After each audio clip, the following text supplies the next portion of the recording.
So the Mazda Shootout is a competition that Mazda Motorsports puts together to find best up-and-coming road racers in America and give them an opportunity to further their careers.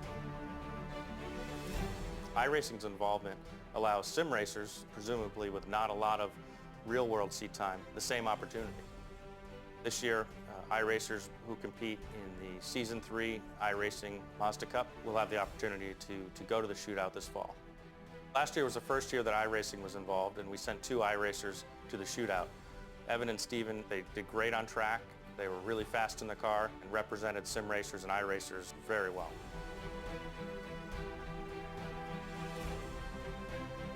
The way that iRacers will qualify is that the top 10 in finishing points will be invited to submit an application to iRacing.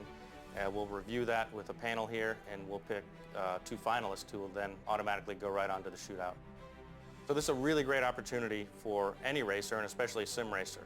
The winner of the shootout this fall wins a fully paid scholarship from Mazda to compete in the 2016 Battery Tender Mazda MX-5 Cup. It's a really great prize. Really great opportunity if you want to have a road racing career.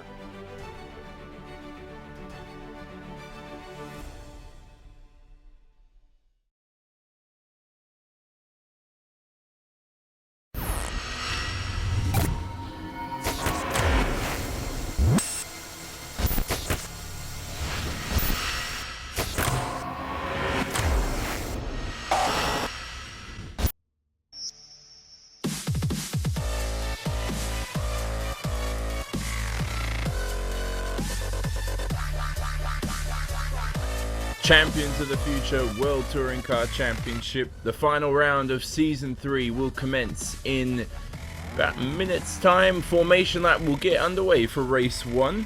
The 20-minute rolling start for the qualifying grid. We'll have a look at the grid in a few moments' time, but there are 4 drivers today who can take the crown of Season 3 champion. We'll go through that on the formation lap as well, as finally we look at the starting grid for this event even. So Ashley Sutton returns for another round, and he takes pole position there in first place. Alongside him will be Dave Baker, who made an appearance last round and took his first win of the season, which was good to see. And then on the second row, it's Pete Newman and Michael Hall. Both of those two in first and second in the championship, trying to lead. Michael Hall has a very, very comfortable lead so far, but still mathematically possible for a few drivers to knock him off. Jake Blackhall 5th, Ella Stevens 6th, it's Alex Bristow in 7th. Mars Gotsley lines the grid in 8th position, and then rounding out the top 10 it's Paul Smith and Robert Fagg. The rest of the grid is on your screen, up to 16 drivers. Ben Palmer will start the race on the pit lane due to other penalties incurred from the last round at Twin Ring Motegi. So let's have a look at the championship for you, because we know that CQR Club has wrapped up the team's championship. The driver's title, though, Michael Hall on 1,030 points. A margin in front of Russell Laidler, but still mathematically possible. 200, the maximum you can gain from a perfect round.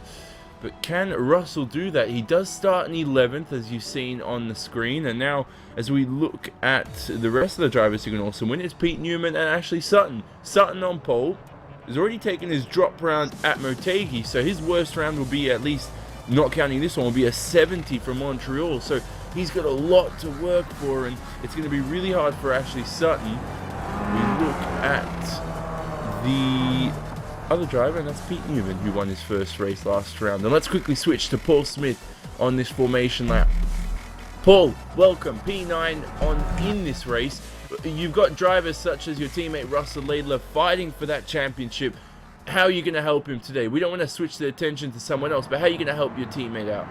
I think it's a case of me just doing my own thing, because Rusty's not been quite on the pace as his qualifying shows, but hopefully I can help him out, make a few places up and disrupt other people's races.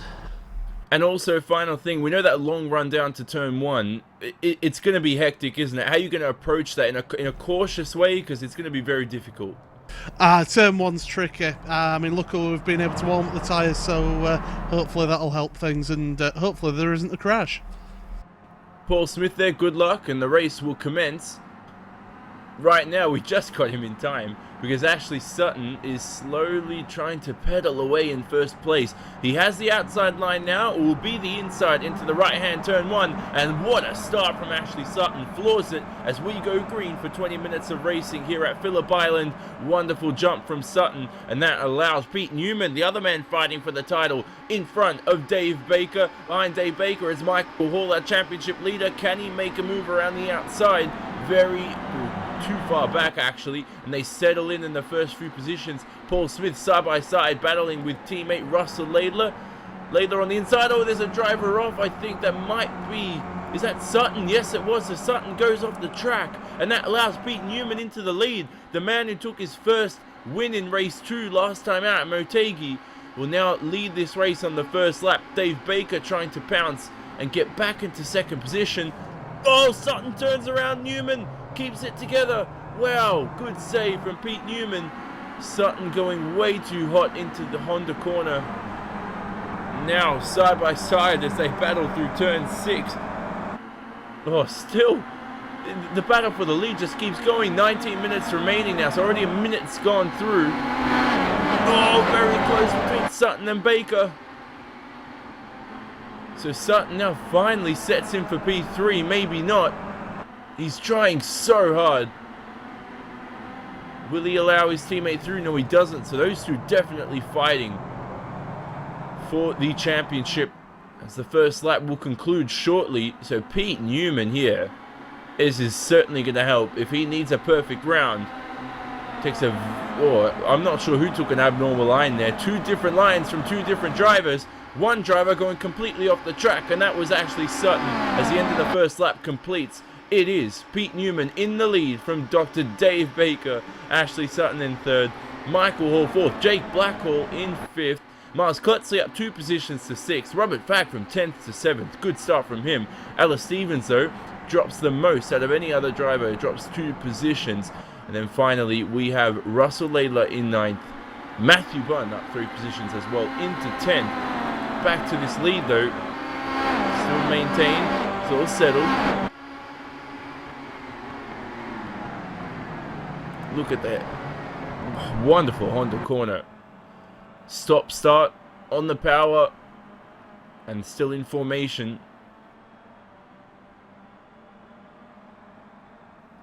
I think the dark horse for this race has to be Jake Blackwell in 5th. He's had a quiet start, maintained positions. If anything goes wrong with those top 4, he'll be there to pounce as go through the wonderful rise at Lukey Heights and then downwards to the difficult braking zone. Very easy to get wrong. Lots of different lines you can see from many drivers. A battle here between Bristow and Matthew Bunn. Matthew Bunn's losing positions, losing time. I think Matthew Bunn went very hot into the hairpin. He tried to pass Bristow, couldn't. And Bunn runs wide again. Lots of drivers running wide at the final corner. Wow.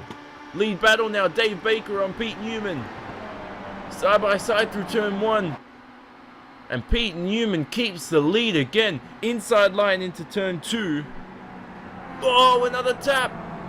Dave Baker keeps it together as well. Opposite lock to the max.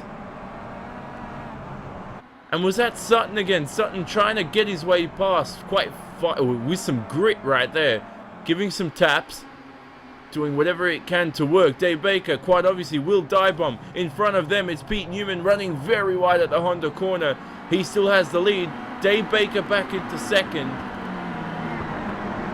But in the meantime, Michael Hall in 4th has not been able to capitalize on this battle.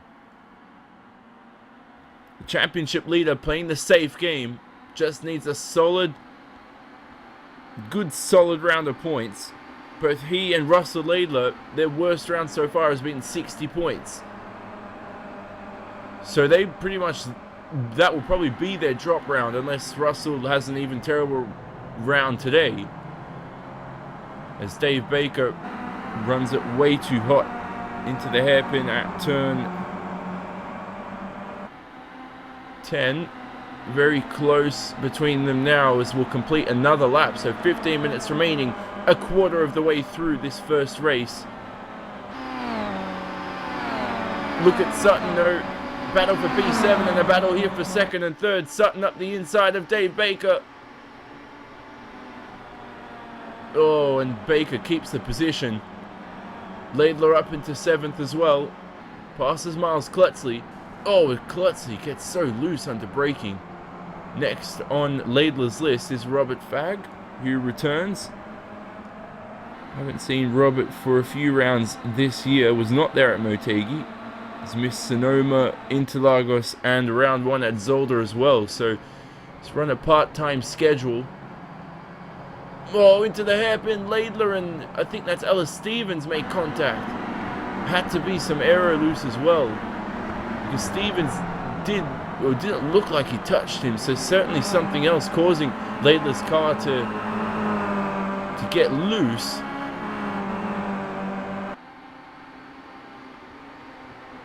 But nonetheless, Pete Newman comfortably leading by over a second.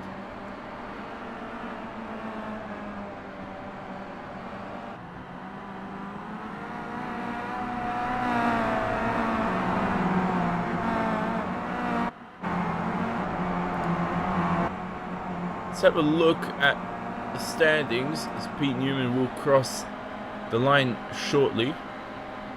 Still 13.5 minutes remaining. Pete Newman goes to the inside straight away. So he's probably just trying to break the toe here. Very smart. So he leads by half a second from Dave Baker. Then it's Ashley Sutton in 3rd. Michael Hall 4th. Jake Blackhall in 5th. Robert Fagg up 4 positions to 6th. Laidler the same into 7th. Then we have Miles Klutzley in 8th. Ellis Stevens dropping back quite rapidly. He's in 9th. Blake Hood and Matthew Bond only 8 seconds away from the lead. They are in 10th and 11th. Paul Smith dropped down lots of positions at the start in 12th. Alex Bristow 13th. Ben Palmer with his pit lane start is in 14th. And then the field rounded out with Sagovich and Keith Hamilton, who are 15th and 16th respectively. And this is heating up gradually. Talking about the battle for the lead, for those who might be wondering. But Sutton here has got a great run, as they'll rise through Lukey Heights and then down towards the turn 10 hairpin. Sutton just pedaling the throttle patiently. He's trying to find the right move, and Dave Baker goes defensive, quite rightly so, because Sutton definitely would have made a pass had Dave Baker not done that. But for some reason that's helped Baker more than anything. He's right onto the back of Newman. Hopefully none of these drivers run wide, and as I say that, they don't. But Dave Baker has a really good chance at the lead here as Pete Newman goes defensive. They cross the line, 12 minutes remaining in this event. Dave Baker now trying to pick a line, goes for the outside, throws the car in, and that could compromise his exit because Ashley Sutton is there to capitalize, who's trying to go through the southern loop. This time no contact made. Incredibly close racing. The final round of the season, no love lost for sure. As they'll scream towards turn 4, the Honda corner. Oh, Dave almost tapped Pete. Let's have a look at the result. You know, Pete Newman in race 1 compared to race 2, we know he won last time out. Finished 10th last round in race 1. Yes, he had incidents, but it hasn't been his best event. Finished 6th then in round 4. As Sutton's getting very close once again. Finished 5th in round 5, and let me finish this, and then in round 6 finished 4th.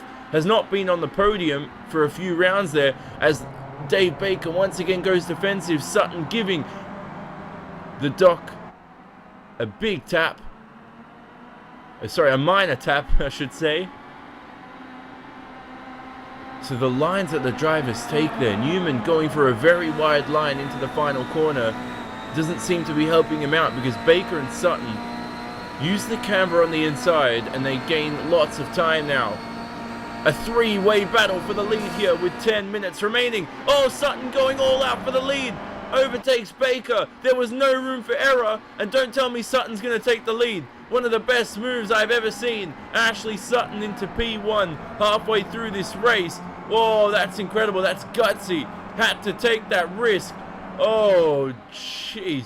And how the amazingness, I'm lost for words. That's not even a word. The way he pulled that off as they're still battling for the lead here. Oh, they're both going to run wide. Is that going to allow Pete Newman back into the lead? It does. And Baker is way off the track. He's dropped down to 4th. And now side-by-side battling between Sutton and Pete Newman for the lead here. As Sutton tries to go for the undercut. Gets on the gravel as well. That's going to compromise his exit quite significantly as they go towards turn 9. So Sutton now has pretty much got the lead at least. Done and dusted.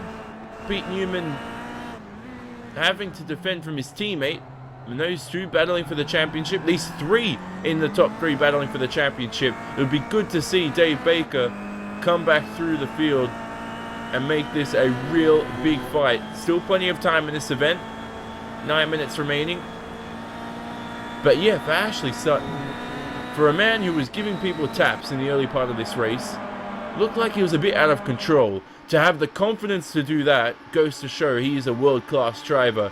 As once again, the battle for the lead. Newman tried to size up Sutton. Was a bit too far back.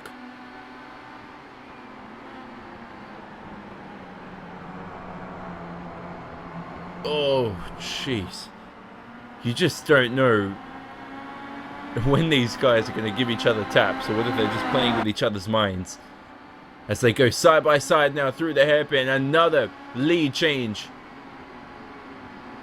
Oh, Newman tries to make the outside line work. Oh, Dave Baker up the inside of Hall. I think Hall was going to go up the inside of Newman for second. But David Baker just completely butchered that chance for Hall. So Newman got lucky there. And Dave Baker has the pace. He's not going to settle for anything less than P1. Let alone just getting in back into the podium. Oh, a tap between the two. Hall is off the circuit. And Sutton runs wide at the same time. So much going on. Please stop. Downhill into turn 10. Oh, Hall gives a big tap to Baker. Gets him out of the way. And I think that's Baker's chances for a win done. Well, I say that, but it probably won't be. Blackhall is there as well. He's up into 4th. Jake Blackhall. But that was a bit of a dive bomb from Michael Hall, has to be said, as we look at the replay. And someone is off the track of the final circuit. They get back on. That's final corner. That's Sutton. The replay, yeah, so Hall just completely tried to dive bomb Dave Baker. No room. Probably was not happy with that shove. So we look at the lead. Newman had a look at Sutton into turn 1. But that man, Ashley Sutton, leads. And if he wins this championship, taking a 0 drop round at Motegi, having a 70-point round at Montreal, which is going to count. We know that every driver does get 1 drop round. That's going to be incredible. If he gets he's not going to get a perfect round, obviously. No pole position. But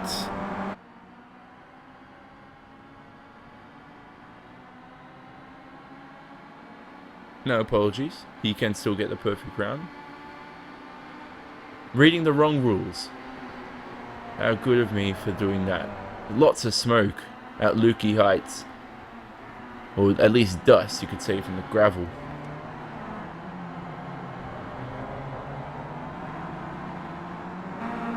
And a few drivers battling. That's Hall and Blackhall. So 2 guys with very similar names. Dicing it out. Dave Baker into 3rd. Dave Baker into 3rd. Was he? He made a move. So Dave Baker's made his way back through on these 2. Something's gone on between these 3. And Dave Baker, while I've just been talking about PS. Where is it? Ah, there we go. Baker's got through Hall, and then Blackhall's made a mistake. As we go back and look at these guys battling again, it's 3.6 seconds between them and the lead. It seems like Newman and Sutton have broken away. Sutton in first, Newman second. As Newman goes up the inside of Sutton at the Honda corner, they leave each other space. Newman using plenty curb, and Sutton being way too generous. Almost handing Newman the lead, but then he's confident, quite confident, takes the nice racing line into the next turn 6 corner. He'll maintain that lead. They've lost about half a second doing that to the drivers behind, and you keep doing that, you know, make this a 5-horse race for the lead. Under 5 minutes remaining in this one. Sutton struggling to get a good line through turn 9, down through 10, but he gets a great line through 11. That's going to really help him as he approaches the final corner. Takes a wide line through there as well, then uses that, misses the apex quite a lot. He's going to go off the track. That's going to allow Pete Newman almost certainly into the lead, maybe a chance even. Sutton defends the inside, Newman switches back at the last minute, almost making contact. And Sutton goes very hot into turn 1, keeps it together. Oh, and the confidence there from Sutton, that's going to help him win this race.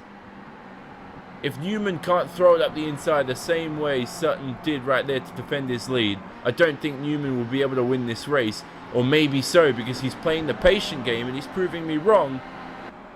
Has a chance around the outside into turn 4. Will Sutton run him wide? Certainly does so. Will he run himself wide? He does. And Newman goes for the cutback.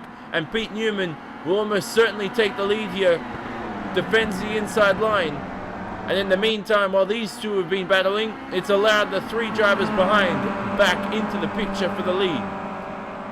3 minutes remaining, 5 drivers separated by less than a second each. 2.2 seconds between them. Oh, Sutton! Amazing save. Doesn't go off the track. Oh, and Dave Baker's off. Dave Baker's gone off the circuit. He could have been up into P2. Him and Sutton making carbon copy mistakes at the same corner, turn 9 at Lukey Heights. Has that cost Dave Baker a chance at the win?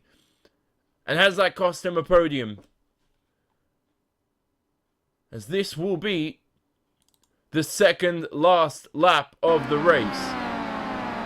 Pete Newman leads by 7/10 of a second from Ashley Sutton. Hall in third with 1.3 seconds between him and Pete Newman, the leader.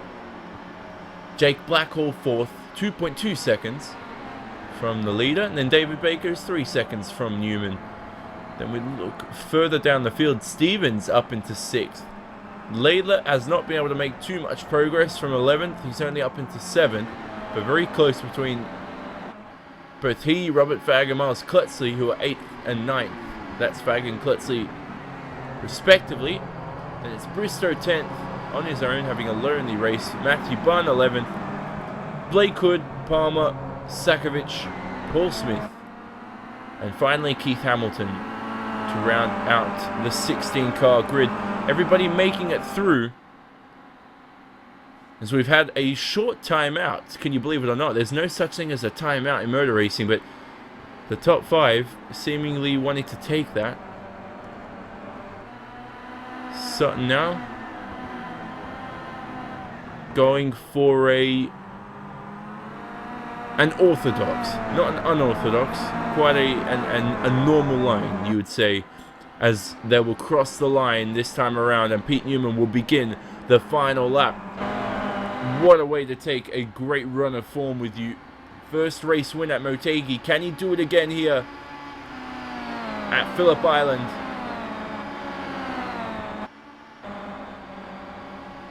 Half a second. Sutton's going to throw it in, give it all he's got. He needs to do it. Nothing to lose for him. Needs as many points as he can get to obtain and become Season 3 champion.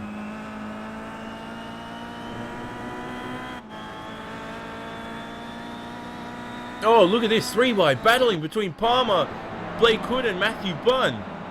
Oh no, that's Sakovic, sorry, not Blake Hood. But wow, so those three wide into turn 1. Amazing stuff. But Sutton has taken the lead from Pete Newman. Pete Newman at the Honda corner has run very wide, and Sutton's gone up the inside. So now Sutton goes into the lead here on the final lap of the race. Amazing stuff. Will Newman fight back? It's going to be a dive bomb into turn 10. They rise through the wonderful blind turn 9 left-hander. Down into turn 10, Pete Newman has a look. He's got one last chance for a drag race to the finish, and he's completely butchered that as Sutton gets a great line. But will Sutton run wide again?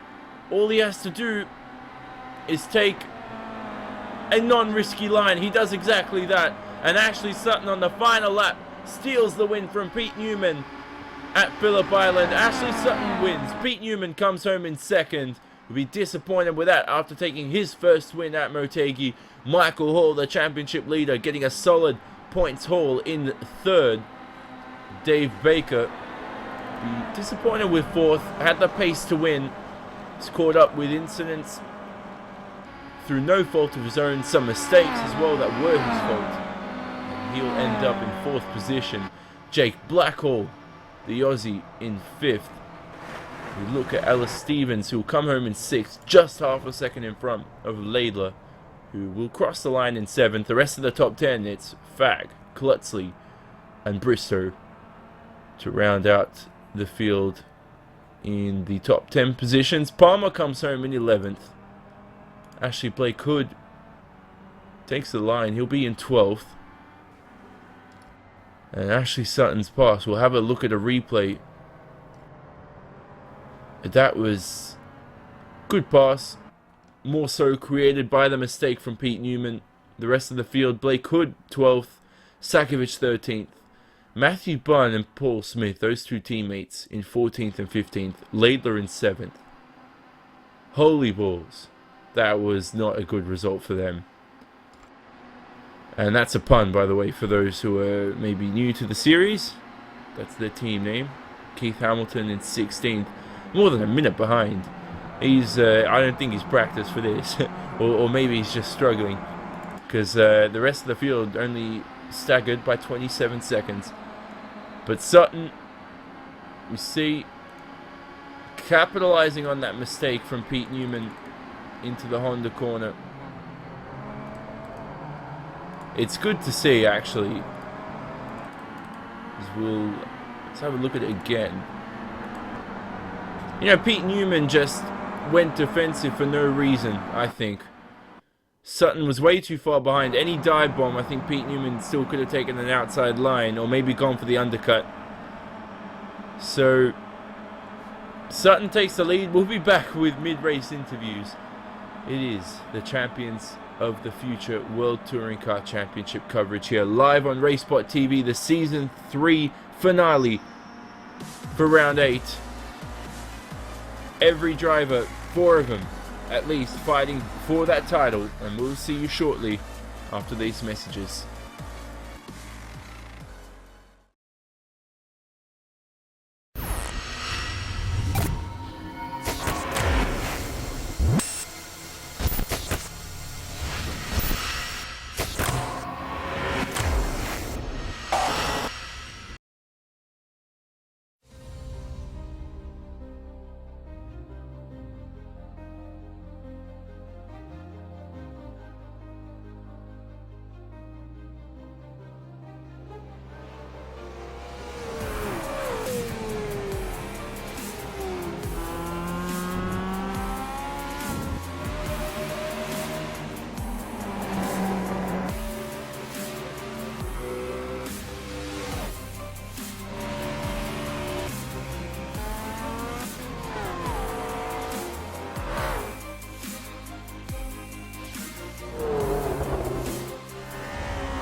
Truex in the outside, contact made. 56 slides in at a 4. Who's going to be into stripe? Dead even, give it to Ryan Truex. Truex is your winner over Tandy.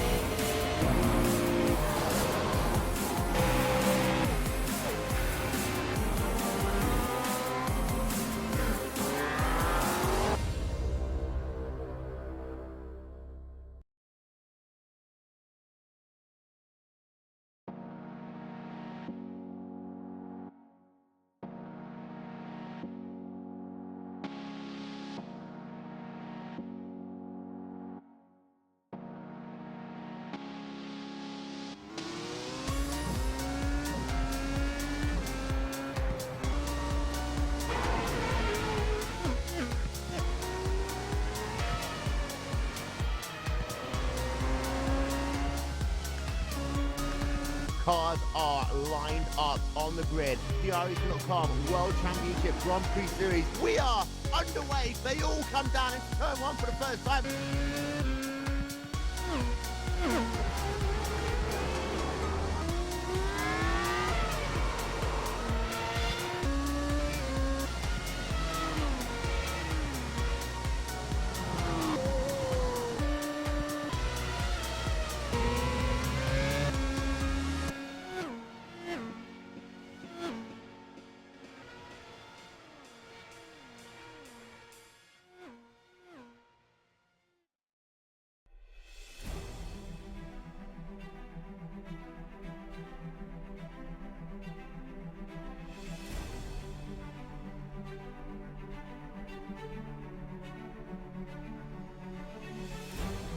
So the Mazda Shootout is a competition that Mazda Motorsports puts together to find best up-and-coming road racers in America and give them an opportunity to further their careers.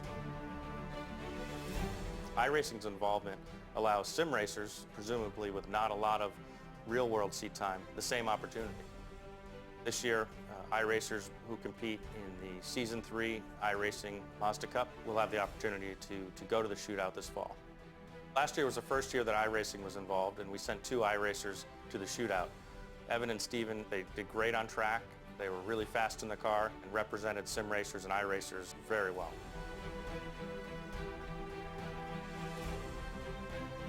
The way that iRacers will qualify is that the top 10 in finishing points will be invited to submit an application to iRacing. We'll review that with a panel here, and we'll pick 2 finalists who will then automatically go right on to the shootout.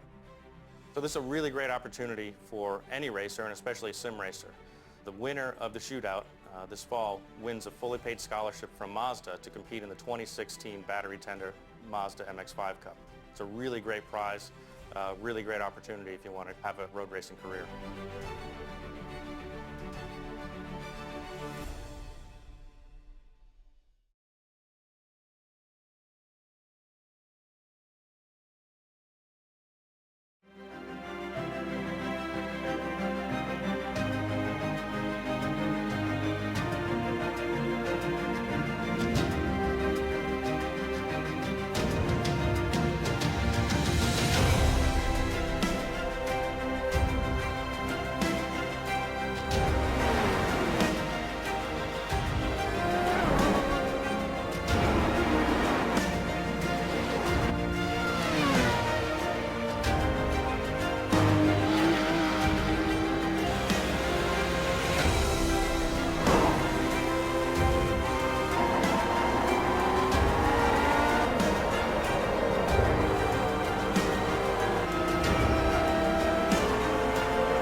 Champions of the Future World Touring Car Championship here live on RaceSpotTV Season 3. The final round, 4 drivers going all out for the title. We start off with Race 1 winner, Ashley Sutton. Ashley, first, we got to speak about your amazing pass into Turn 1. The confidence on the brakes, the wobbling and just the bumps you get as you try to fight the car through the corner. Talk us through that. That was absolutely amazing. We're obviously running a little bit of a different setup to what David and Pete are using, so we're a lot quicker through the first section of the circuit. And obviously that was showing a few laps previous to that, and I was sort of eyeing it up lap before, so I just concentrated on getting a run onto the main straight and made the most of the opportunity, basically. You talk about setup and the difference. I mean, what difference specifically is it? Is it to do with maybe downforce? Is it to do with damping, or is anything else? I think it's just the wing. We're all running very, very different on the wing. I know for a fact that we're running a lot less than what they're running. So in a straight line, we're a lot quicker and through the fast flow stuff. But then when it comes to a tight, twisty last section, they pull on us. So it's 50-50 in an overall lap. I don't think there's much in it. It's just down to preference. There we go. There's race winner Ashley Sutton, hoping to become champion by the end of this one. It's going to be a long shot, but it's still possible, as we'll switch our attention to third place finisher Michael Hall, who was with us in the channel. And Michael, you've got a comfortable lead. I'm sure today you're just gunning for a consistent points finish and just care to take that Season 3 title home. Yeah, just looking to stay out of trouble, really. Don't really need to get involved in the battles too much, but although I did in that race, yeah, I think it's pretty much wrapped up now, to be fair. So we'll see what happens in the last race. Sorry, I was talking and I pressed the wrong button, but yeah. Paul, you're in third now, and the early part of the race, you're staying there. You're playing the patient game. I mean, what else can you do when you play that patient game, waiting for drivers to make moves and capitalize on it? I mean, what goes through your mind in that situation, trying to really get through the field? You only ended up in third, but could have definitely been more had you really pushed to the limit. Yeah, I was just sitting there hoping they all took each other out, to be honest. I thought it was going to happen on the first corner when Ash done his suicidal move around the outside, but he pulled it off. It was a quality move, to be fair. I was quite impressed. There's Michael Hall, quite impressed by his teammate, but I'm sure he'd be impressed by himself, as he'll, I think, maybe already taken the championship. We'll have that wrapped up for you afterwards. Seal it for us anyway with a win, Mike, and we won't have to worry about calculations, because Jake Blackhall was with us next in fifth. And Jake, you speak about fifth place. Another guy there in the top five who had a possibility to win. I mean, were you lacking the pace? You were there and abouts, but you weren't quite up into P1 or P2. No, I was just floating around. I was actually hoping for just a decent result, not to be ending up last or something like I have been the past couple of races. So I was just more hoping that the car would stick with them, which it did. And I just sat behind Michael Hall and that's why I let David Baker back pass at the end, because I was just like, I don't need to get in that little battle. If David catches him, he can. So I was just happy with and content with the fifth place. Is that the mentality from a very poor round in Motegi, not getting a top 10 result and really trying to bounce back to end the season on a strong, or in a strong sense? Yeah, technically, that's all I'm going to go for. ERA were a bit, we just got to push harder, but then when you push harder, you make mistakes and get in other people's troubles and incidents. So it was just like, I need to just tone it down for ERA and get a good result. And I did that first race. Hopefully the pit stop race will help, and we can maybe even move up into the top 3 and get a podium for the final race. There's Jake Blackhall, the fellow Aussie who's in 5th position in race 1, trying to fight his way through the field for race 2, the reverse grid. We know next up on our list will be Rob Fagg, who comes home in 8th position, battling there with Layla and Stevens near the end. Talk us through your race, Rob. We didn't see much of you, but there was a lot of action surely going on. Who doesn't seem to be there. So we'll switch next to Miles Clutsley, who's not listening, so we'll not speak to Miles. And then Alex Bristow. Is he muted, or can he hear us? He's muted himself. Oh, he can hear us then. I'm hoping he can talk, maybe not. So maybe we'll switch him at the end. Ben Palmer, who would be next on the list, can't talk. He's not listening either. I should probably think before I talk. Who's next on this? Let's Paul Smith. You're lucky there. You're lucky last. You're right there. And Paul, Yeah. before, the first thing I want to ask you is your team today. Not as strong as we've seen the Holy Balls team. Is there anything going wrong? Is it a lack of motivation, or to test for this round and set up, or is it just genuine struggles? You've been trying really hard. I think it was a bad batch of Rusty's Dick Fritters, to be honest. We all seem to be off the pace of it, and really struggling with that lost corner myself. I was off a couple of times there, so that's why I finished second last, but it puts me front row for this race, so I'm just going to give it hell and hopefully get a good result. You speak about making mistakes at the final corner. Now, there's also, hopefully, have you got that sorted? Because if you have, front row start, you've got a great chance here. Strategy's going to help you as well.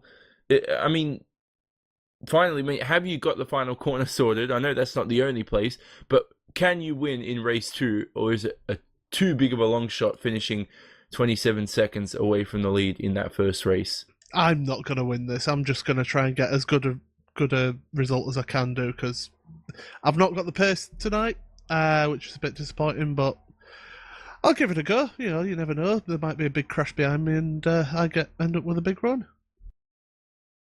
There's Paul Smith, his mentality. Ben Palmer hopefully is here. I heard him unmute himself. And Ben, if you are here, you speak about you got a pit lane start for race 2. With a pace car, you'll still be back in the action for sure. Anything else you can do in race 2 to get yourself back up into maybe a top 5 result? Yeah, I've got tonight I've got to have 2 pit lane starts because of the incidents from last week. It's so hard to catch these guys up. They're all really quick. They're quite close with the times. And they're quite consistent, so trying to catch the pace, the pack in front, it does make it difficult, but I'm hoping we can get a safety car, and then I will be on the back of everyone, and hopefully come through and score some good points.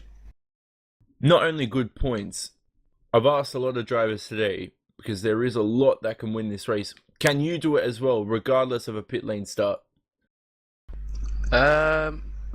Probably not. I haven't done much testing around it, and you've got likes of Ash, David Baker, Mike, and Pete Newman is very fast around here. So personally, I put my money on one of them guys.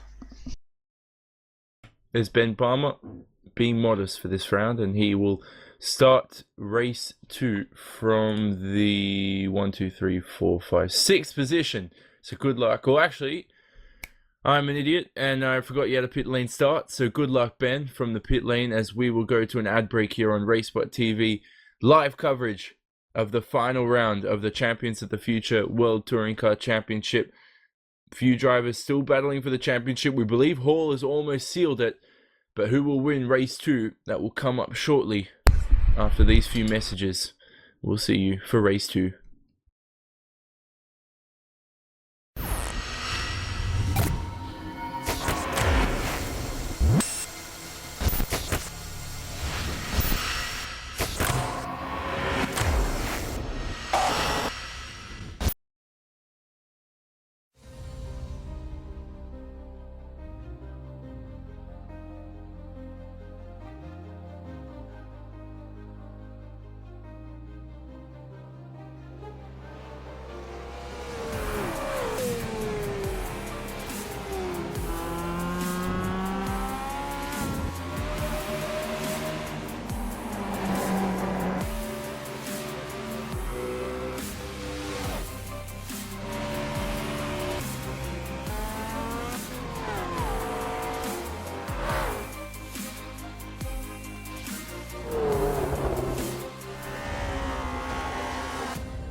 Truex in the outside, contact made. 56 slides in at a 4. Who's going to be into the stripe? Dead even, give it to Ryan Truex. Truex is your winner over Tandy.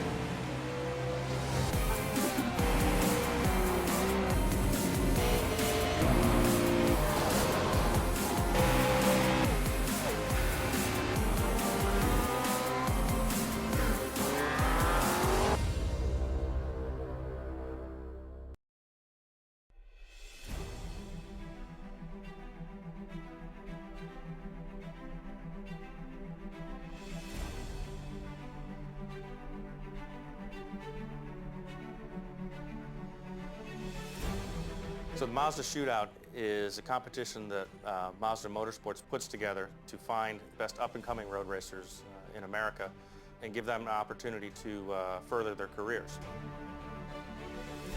iRacing's involvement allows sim racers, presumably with not a lot of real-world seat time, the same opportunity.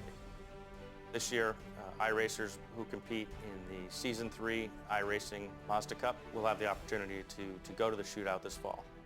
Last year was the first year that iRacing was involved, and we sent 2 iRacers to the shootout. Evan and Steven, they did great on track. They were really fast in the car and represented sim racers and iRacers very well.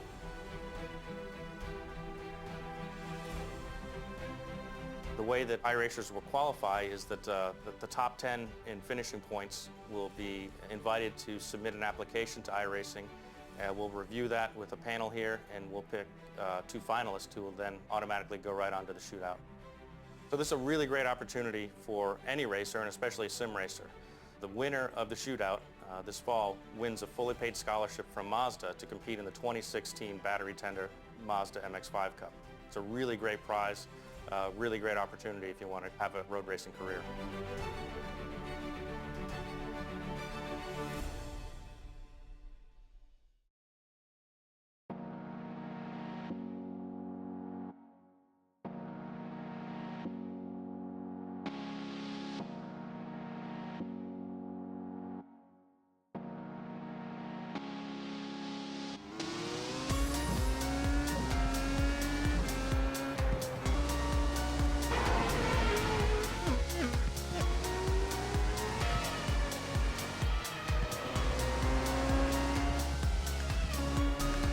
Cars are lined up on the grid. The RaceSpotTV World Championship Grand Prix Series. We are underway. They all come down into turn 1 for the first time.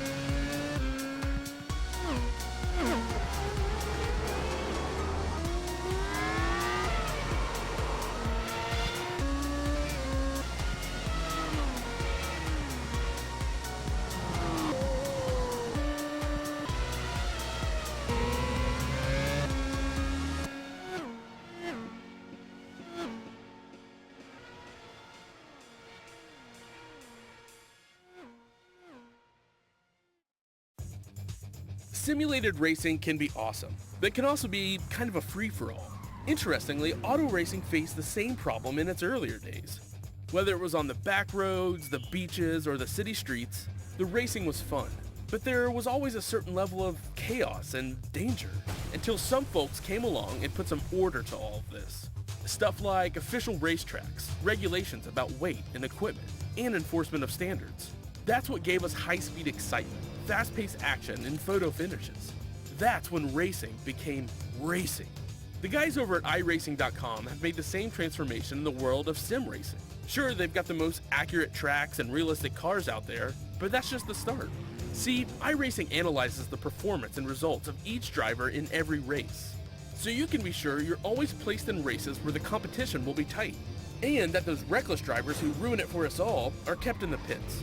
Not to mention that with over 45,000 active members already in their vast community, you can find races day and night, so you can always get in on the action. You can even join a league of your favorite series. And since updates are always automatic, you don't have to worry about software and can focus on the track. Zip up your fire suit and check out iRacing.com.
RaceSpotTV's live coverage of the final round of the Champions of the Future World Touring Car Championship for Season 3. Race 2 will be underway shortly in a few moments' time. The reverse grid 35-minute thriller. 65% fuel limit, 1 compulsory pit stop, and a standing start, which will proceed for the drivers. Dan Blake is alongside me, Johnny Simon in the commentary booth, Hugo Luis streaming for us as well. And Dan, before this race starts, standing start, Phillip Island, turn 1. It's going to be chaos. It's going to be great racing at the same time. Phillip Island does have one of the faster first corners. Welcome viewers. Nice to be presenting to you again. And as you say, Johnny, the first corner is going to be interesting. It's one of the faster ones, so let's see what transpires here. We'll look at the grid for you, just under 30 seconds away from the start. Keith Hamilton will start in first for race 2. Paul Smith alongside him on the front row. And they will scream towards the first corner with Matthew Bunn and Magic Sakovic behind on the second row. The rest of the top 10, it's Blake Hood, Ben Palmer, Bristow, Klutzley, Fag, and finally Russell Laidler. The rest of the grid on your screen as these drivers prepare for the start here at Phillip Island. Still waiting for a few to get going, and they do. And here we go now as the Kia Optimas rev up. And we go green for 35 minutes of racing. Good start from Paul Smith in second position. He's going to get alongside Keith Hamilton into turn 1.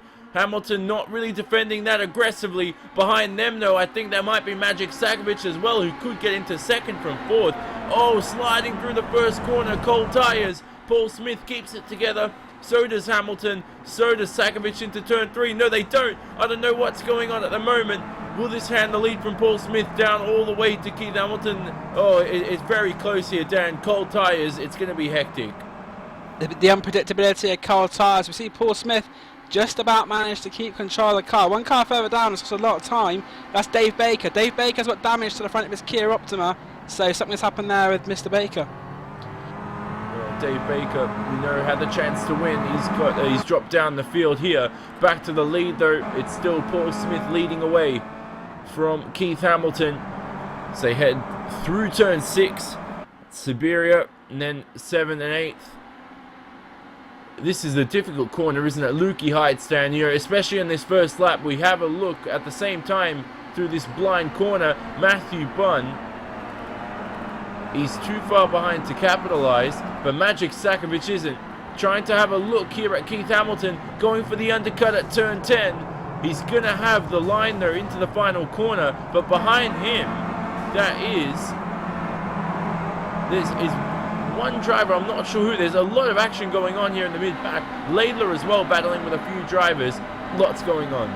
Actually, Blake Hood is in a position because Magic Sagowit's all over the grass, and all this is allowing is Pete Smith to pull away from the rest of the field. He's already pulled out a bit of a gap. It's 1.8 seconds, although Blake Hood is now challenging Keith Hamilton.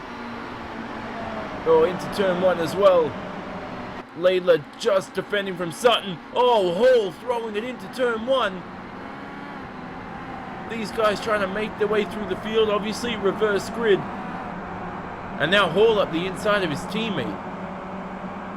So, no, that's Sutton actually. Sutton up the inside of his teammate. So Sutton just has the confidence on the brakes into turn 1. He spoke about running high downforce down as we see some more battles here with Blake Hood. Sakovic into the Honda corner. Bit of contact made between Klutzley and somebody else. Might have been Pete Newman there. Pete Newman into 8th. But we speak about high downforce down, and that's going to help those CQR drivers defend their position into turn 1. Yeah, the more straight line speed will hurt them a lot. Pete Newman's car very damaged at the moment. It looks like he's been involved in a bit of rough and tumble action. Ellis Stevens also, his car looking a bit worse for wear. But with Russell Laidler fighting with Mars Coletti, Laidler's going to get past him. But it's all out action here at Phillip Island. Oh, still battling here. Klutzley, Sutton, Hall, the 3 CQR drivers in 11th, 12th, 13th respectively. Oh, Klutzley's turned around. Ash Sutton it was. Oh, Ash Sutton as well. Sutton off the track, and that was at the turn 10 hairpin. No room for error, so I think Klutzley initially was turned around by Sutton, and then Sutton got the worst of the aftermath, and he's slowly going to fall down through the field. That drop round is going to kill him. last round at Motegi, Dan. Now seems like his championship hopes are completely butchered. Still a long way to go yet. Strategy could play a part. Obviously, they get a reset in the pits as well, so any damage that they have will be fixed by the pit crew. But the battle for second place, Ashley Blake could under a lot of pressure now from Magic Sagovic. Still very close between those two. Rob Fagg as well. Sagovic you spoke about in P3. And around the outside, no he can't. He's going to try and get the power down. He does. Sorry, that's Blake Hood around the outside. So Sagovic into P2. Blake Hood giving him lots of space into that Honda corner. And Sagovic now on a charge towards Paul Smith, who's leading this race. Paul did not count his chances on, or any chance of even leading the race, or even taking the win. And now they're in first position. Has got to defend from a hard charging Magic Sagovic. Yeah, it's a great start for Paul Smith, but I think Sagovic might start to catch him up. But some of the drivers you think might be a little bit further up are struggling to get through the pack. The likes of, we saw Sutton have his problems earlier. Pete Newman's got a lot of damage. They all seem to be racing together. Laidlaw, Hall, around that sort of 10th, 11th place area. So we could have a little bit of a shake-up in the results than what we're used to. Certainly can. Dave Baker as well. He's the only driver to make a pit stop, and he is in 16th position. Early pit stop, do you think you can make it the rest of the race on fuel? We know there's that 65% fuel limit. I'm not sure at Phillip Island if it's possible for Dave Baker, but if he's got the damage repaired, as I believe Klutzley... Sorry, no, I was looking at the wrong standings. Nonetheless, we'll go back to that question. So Dave Baker now has made his pit stop. If he doesn't have to make another one, I think he could be the underdog in this race. Has the clean track now to put the pedal to the metal. We'll have a look at his lap time stand as he comes across with just under 30 minutes remaining. I think it's going to be too early for it to be his mandatory pit stop. I think he may have to make another stop, but he's getting some clean air now. I think what might have happened with Dave Baker is that we saw him get a lot of damage on the first lap, and the stewards may have given him that black and orange meatball flag to tell him he had a problem, and his pit crew have fixed the car, and now he's back out. Didn't lose too much time. He's on the lead lap still, but unfortunately it's not looking very good for him at the moment. So Baker down in 16th. A few other drivers battling. Hall, who's currently in a big battle between Newman and Laidlaw. He's in a Newman-Laidlaw sandwich. But can Hall capitalize on any mistakes, or can he create something of his own? He tries to, goes off the circuit, keeps it together. Wonderful save. Almost some opposite lock to the max once again, and Hall will drop down a position. Laidlaw goes up into 9th, but getting on that gravel there, Dan, and the right side tyres. We've seen so many drivers do that today, almost losing control. Great car control by Laidlaw to be able to control it. Now he's going to try and fight on. That battle for the lead, Magic Sagovic has made a big impression on Paul Smith, down to just about half a second now. I think that Magic Sagovic is definitely quicker than Paul Smith. On the last lap, it was a 1:34. He's nearly a second faster, Magic Sagovic, than Paul Smith on the last lap, and he's putting him under real pressure for the lead. He finished 11th last time out in race 2 at Motegi. But can he take only a single one this time around and take the win here? It's very early though in the race, still 28 minutes remaining in this 35-minute event. He's very, very close though, as you say, Dan. A 33.7 for Sagovic last time around, a 34.5 lap time wise for Paul Smith. So we lost 0.8 of a second in one lap alone. And unless that was a mistake, which it didn't seem likely so, I think Sagovic does have the advantage at this stage of the race, at least a significant advantage, that is to make a pass, because we know how difficult it is to make a pass around Phillip Island. As you said, drivers struggling, those front drivers from race 1 struggling to make their way through the field. But Sagovic now with 0.8 of a second a lap faster, he still can't get, he gets close to Paul Smith, but a pass may be a different question in itself. And also, you've got to remember, Ashley Blake Hood, if they're slowing each other down, he'll bring himself into this as well. He's not a million miles away from Sagovic at the moment, so Ashley Blake could be a factor. But as you say, we've got Ellis Stevens 7th, Pete Newman 8th, Russell Laidlaw 9th, Michael 10th, all drivers who you would think to be a bit closer up, but they're actually not dropping too far off. You've got Ben Palmer as well in 13th place. In fact, it's going to gaining position on Keith Hamilton over the line, so move Ben Palmer now up into 12th place.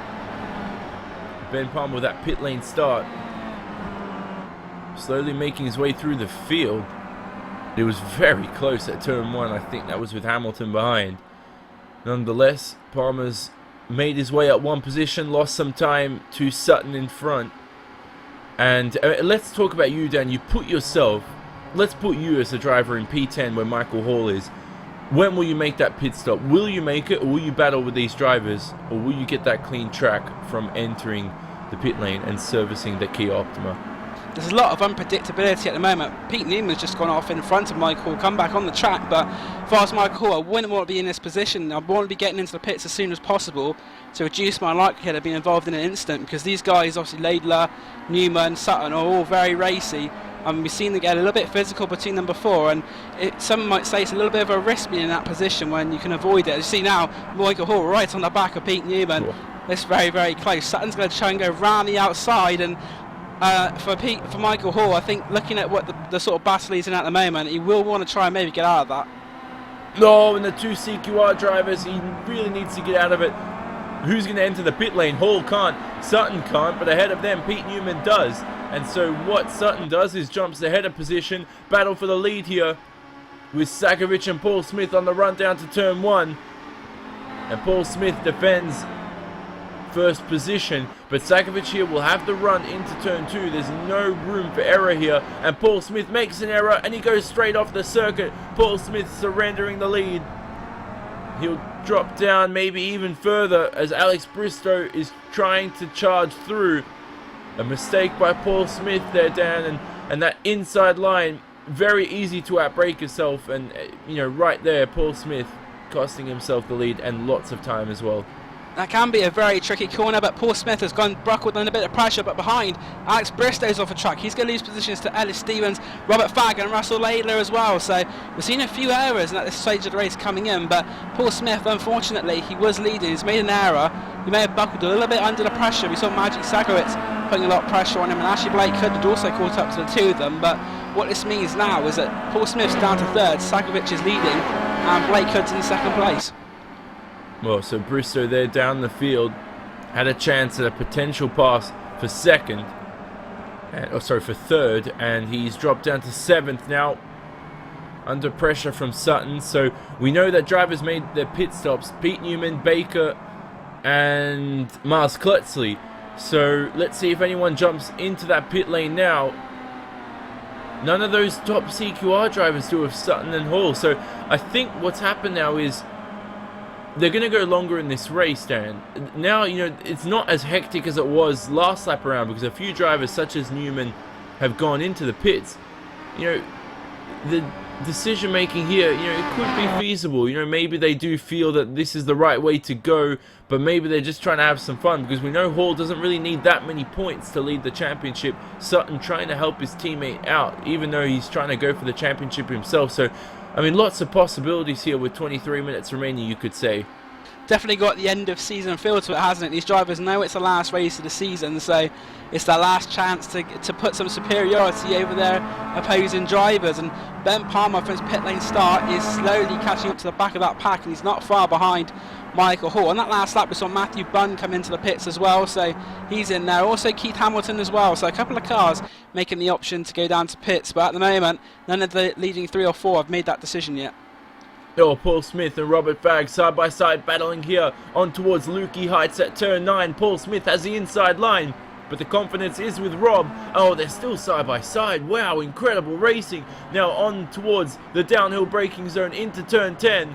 Will Paul Smith keep P3? No, he can't. Gives a slight tap to Rob, but Rob Fagg is up into that final podium position, 4.3 seconds away from the lead. But now behind them, Ellis Stevens. We know the infamous Ellis Stevens is going to try and capitalize on this. But have a look at that. Rob Fagg goes completely off the circuit. Gets 2 wheels on the dirt and the grass. And that allows Paul Smith back into third. And Ellis Stevens now trying to take 2 positions. No, he can't. So very close there with Ellis Stevens. Amazing racing there, Dan, but Rob costing himself a good chance at taking P3 as Paul Smith, no, don't tell me, he's made the same mistake at the same corner for the second time this race at turn 2. His teammate almost collecting him as he comes back onto the circuit. So much action as Sutton Laidler will focus our attention to this. Sutton now on the inside of Laidler on towards Honda corner at turn 4. Contact between the two. and they hit the wall. Oh, both of them out of this race, almost certainly. Sutton Smith into the off gravel. as well, into the wall. Oh, Paul Smith as well. A very unfortunate there. We said end of season Phil, and unfortunately it's not ended very well. And Paul Smith will not be liking that. It just seems like he didn't seem to brake very hard. He saw the accident in front of him, but nothing he could do to avoid it. Straight into the barrier, and that is 3 cars near enough eliminated, I think, from this race. Oh, we'll have a look at the replay. But yeah, as you say, Dan, Paul Smith just completely missed the braking zone, and so he must have just lost concentration looking at his teammate there. And Laidler, we know off the circuit, it has to be said as we look at the replay, for Russell Laidler, I mean, it didn't look like initially he made contact with Sutton until they started spinning around. It looked like some aero loose. Because, yeah, it certainly did. The initial contact they made was aero loose. It seemed like they hadn't actually made contact, but then that really brought Laidler into Sutton, and both those drivers now, Sutton really not getting any damage, but the 2 Holy Balls cars of Laidler and Paul Smith getting the worst out of that.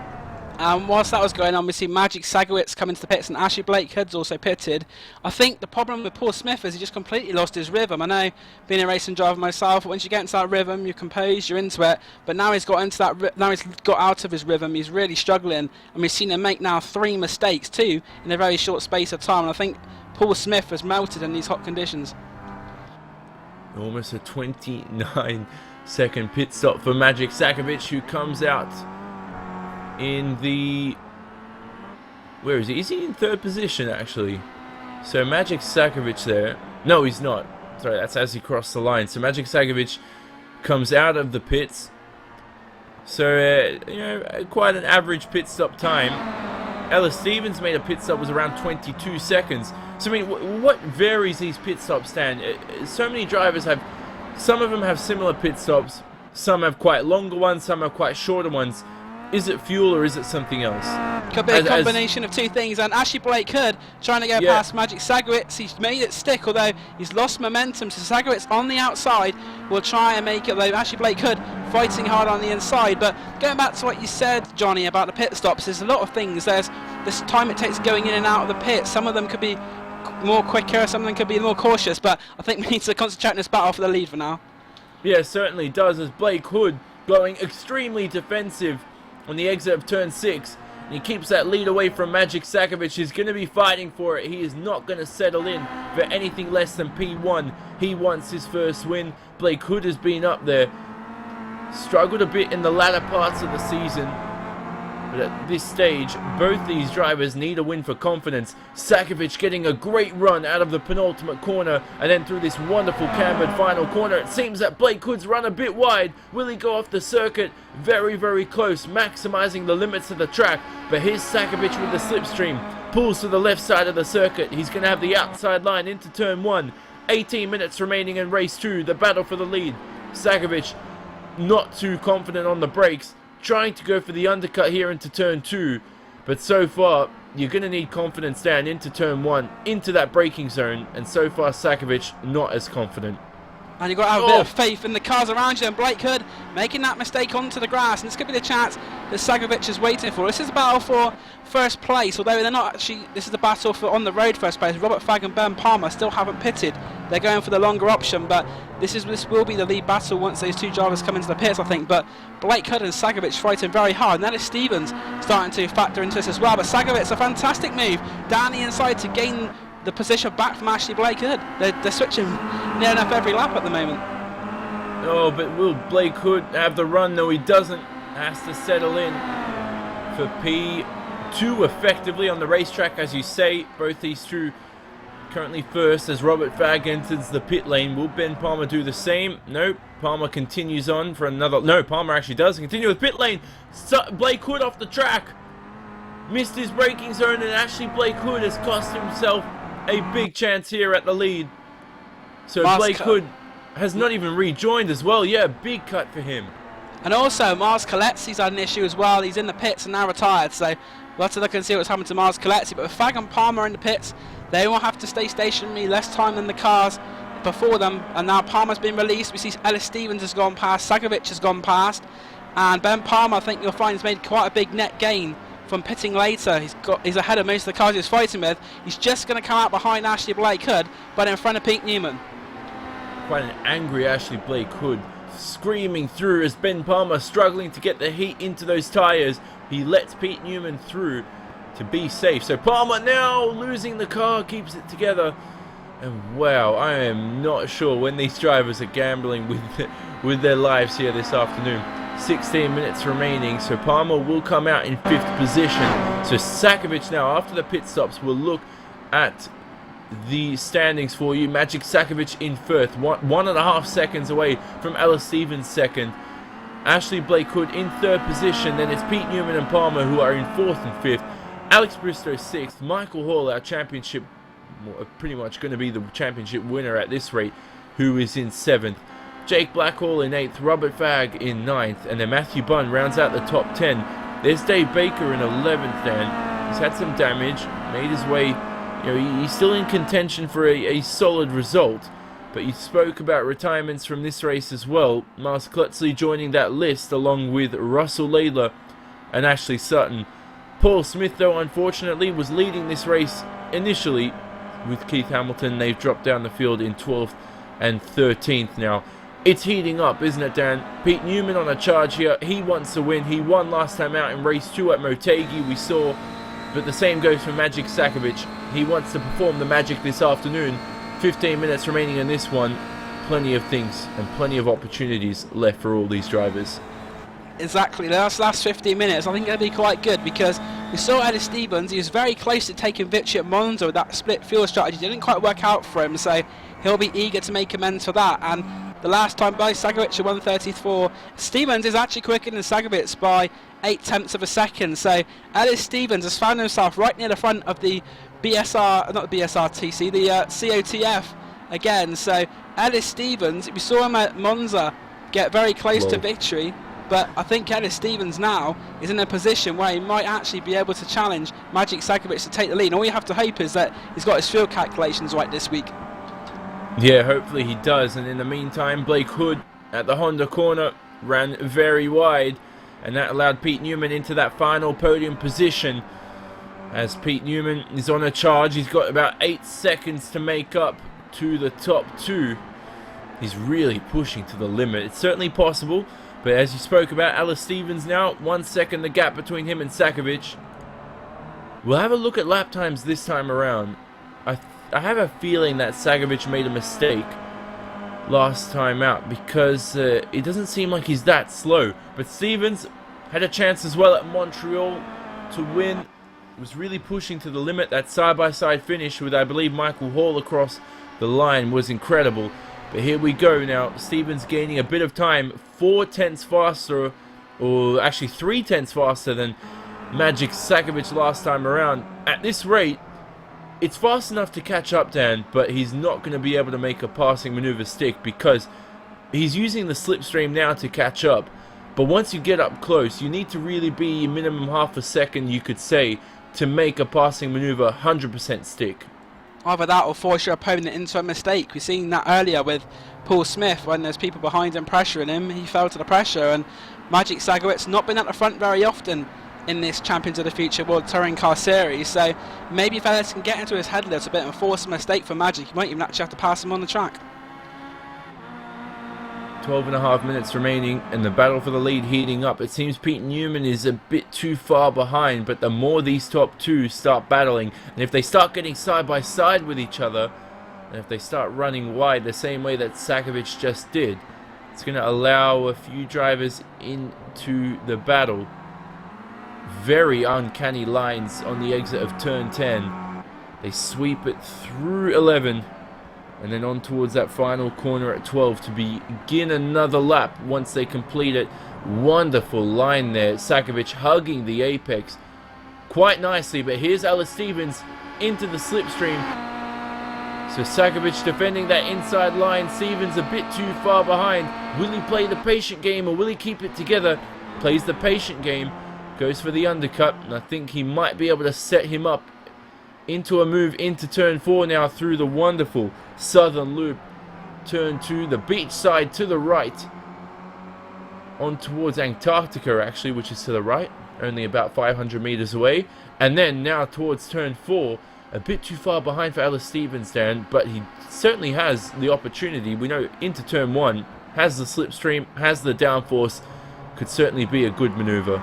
Ellis certainly caught up to Magic Sagaric quickly. I don't think Paul Smith would be calling it the wonderful Southern Loop he said about earlier, but that's another story. But Ellis Stevens right on the back now of Magic Sagaric, and he's caught him very quickly, and I think that Stevens has actually got a faster car under him at the moment than that fail race machine of Magic Sagaric. Pete Newman behind is 7.8 seconds. Compared to the leaders, he's lapping actually slower than Ellis Stevens on the last lap, although he's a little bit quicker than Magic Sagaric, but I think in the time remaining he's not going to be close enough. But Ellis Stevens really piling the pressure on now.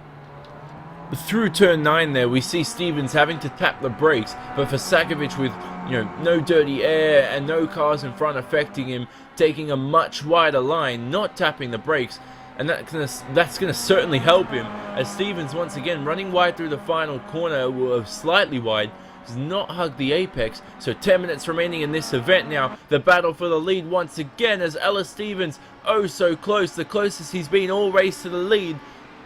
But no, has to settle in for P2 again, or nonetheless actually, has the run into the inside at turn 2, and he will snatch that lead away from Magic Sagaric. So Ellis Stevens into P1, making amends, needs that win in race 2. Has had plenty of chances this season, but as I say that, Sagaric is not going to give up in that number 8 car.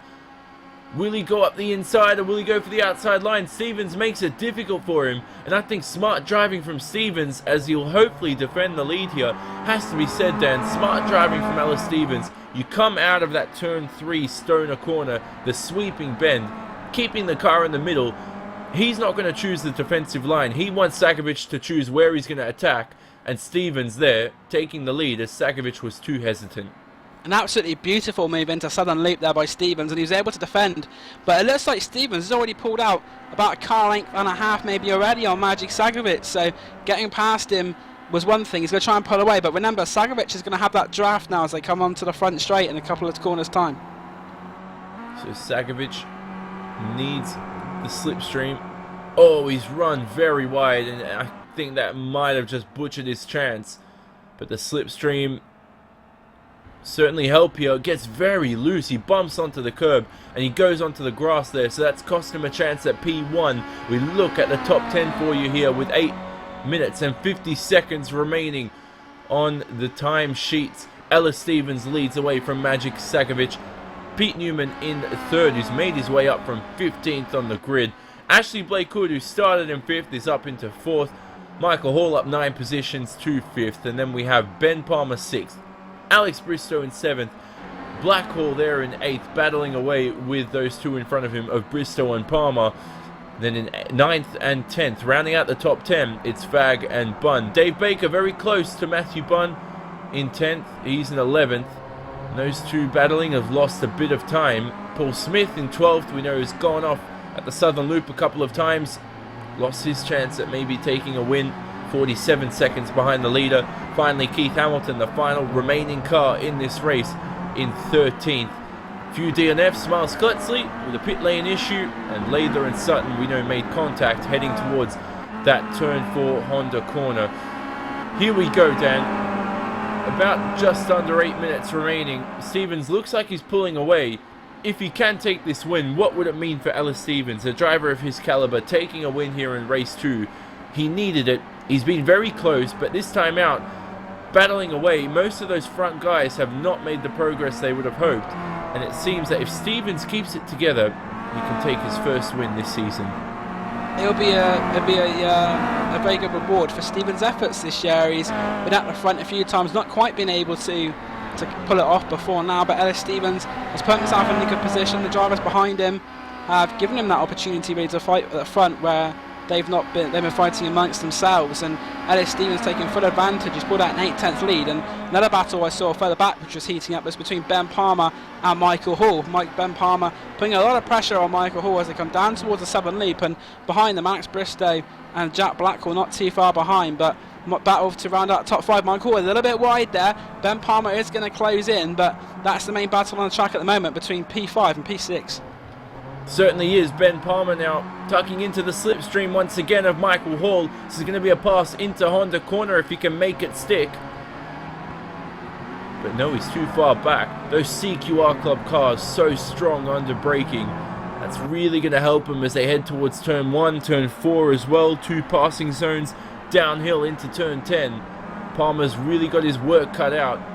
He's going to have the straight line speed maybe, Dan, but as I spoke about, the confidence in those CQR Club cars, even though only one of them is left on the circuit, it's really strong.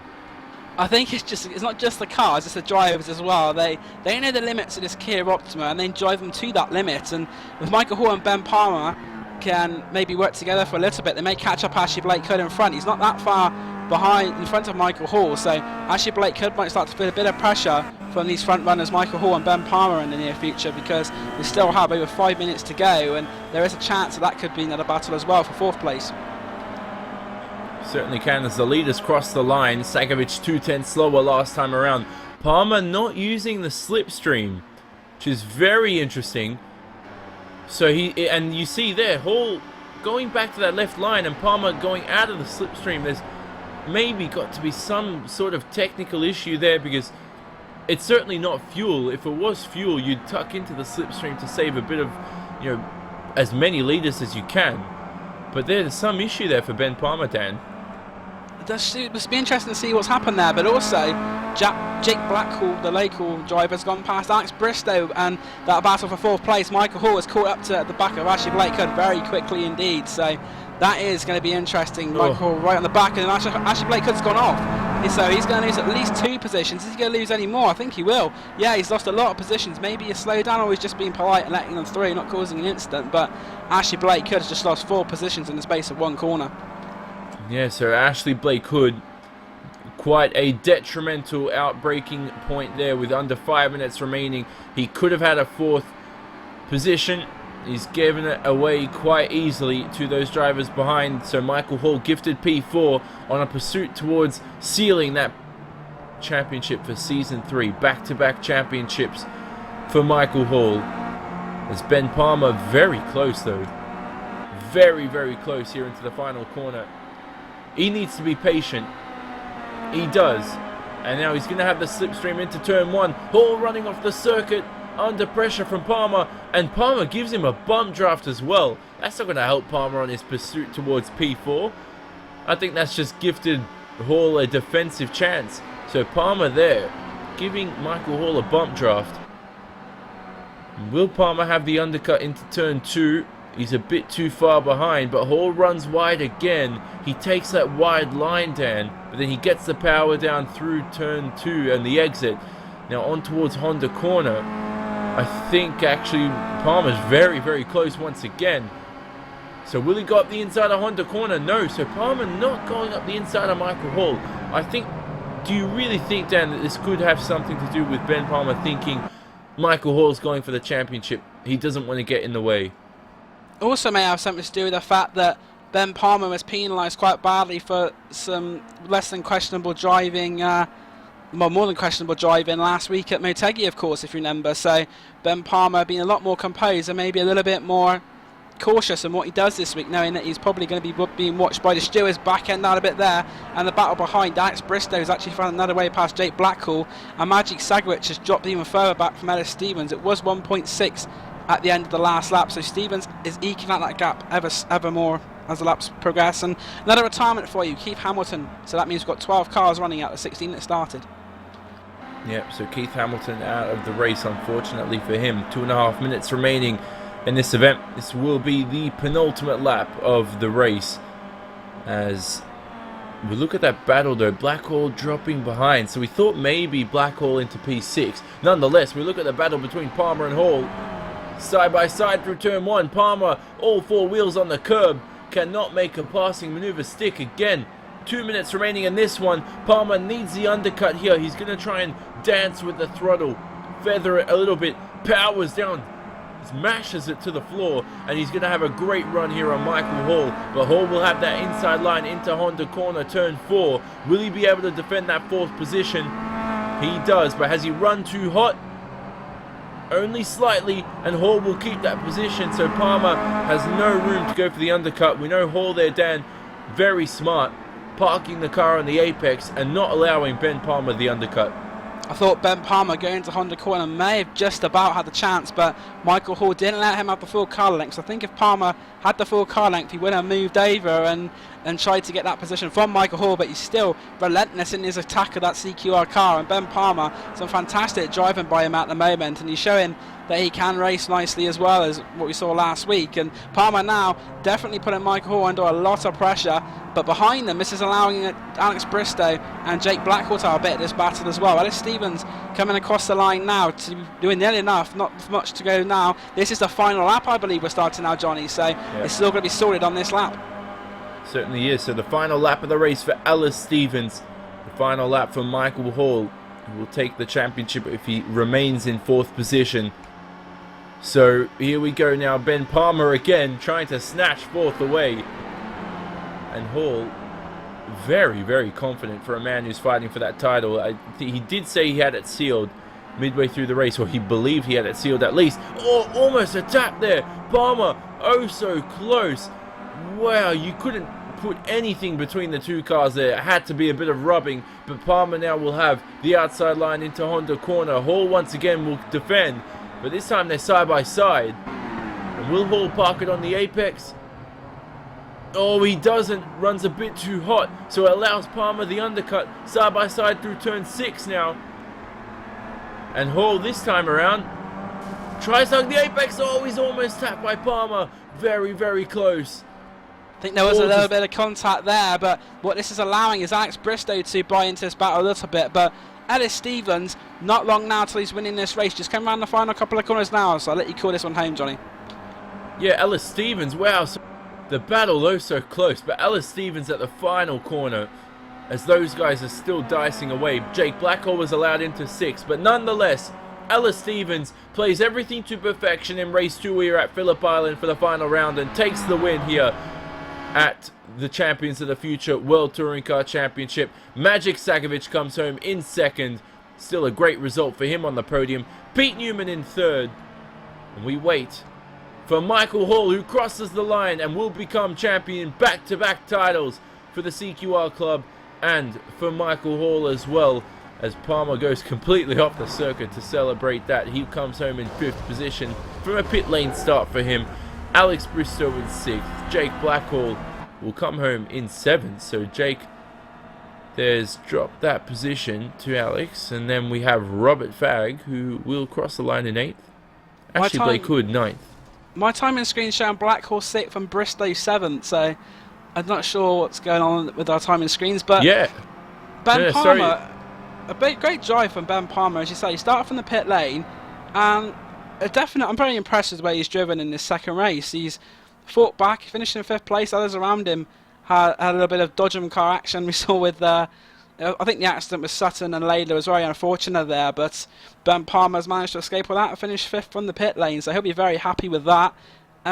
Overall, I think it's been a very interesting race, this one. It's been a bit different from what we normally see with the drivers up front with Stevens and Sagowitz, and I think it's been a quite good end to the season. It just shows that there's any of about 7 or 8 drivers who can win races in this Champions of the Future World Touring Car Series. It certainly is. So yeah, actually confirming that. I have 2 timing screens open and 2 of them show different results, but the confirmed official result is Jake Blackwell in 6th and Bristow in 7th. So those 2 actually swapped around from what I said, and they finish in a strong top 10 result. So we'll look at the standings for you for this one as Ellis Stevens takes the win here at Phillip Island for round 8, the final round of season 3, just in front, 1.8 seconds in front of Magic Sakovic, who crosses the line in 2nd. Pete Newman in 3rd, another solid result for him, only 5 seconds away from the lead. Started in 15th, we know, reverse grid. Then we have Michael Hall, who is in 4th, the championship winner, who will cross the line with another consistent finish. So 2 consistent finishes for Hall, and he wins season 3 and the championship. Ben Palmer with a pit lane start comes home in 5th. Jake Blackwell there, we know, gets in front of Alex Bristow, who will take 6th position. Bristow in 7th. Robert Fagg in 8th. Then we have Blake Hood, who made that late mistake drops down to 9th. Matthew Bunn 10th. Dave Baker with early contact crosses the line in 11th. And we know Paul Smith, after leading the initial laps of this race after a strong start, made a few mistakes at turn 2, comes home in 7th. The DNFs for you: Keith Hamilton, Miles Klutzley with that issue in the pit lane. We'll ask him about that in the post-race interviews. And then Laidler and Sutton with some major contact on the run down to turn 4. And finally, Dan, very close between, we know, Stevens and Sakovic. I think Sakovic can still be pleased though with a second position here. Yeah, good result for Magic Sakovic. As I said before, it was different drivers at the front today, and Sakovic and Stevens have done themselves proud. They've shown that, with it being the end of Season 3, going into Season 4, it's sort of a little reminder to the drivers that they are capable of these sorts of results. And Ellis Stevens' pit strategy helped him a lot. He actually started this race in 11th place, so it's a lot of gains for him to win this race. And also Pete Newman, we saw him have damage earlier on in the race, come in early, and he's come back in 3rd place, so that strategy also worked pretty well for Pete. Certainly did, as we'll take a commercial break and we'll be back for post-race coverage here at RaceSpotTV for Season 3. The Champions of the Future World Touring Car Championship has wrapped up, and we'll see you shortly after these few messages.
Truex in the outside, contact made. 56 slides in at a 4. Who's going to be at the stripe?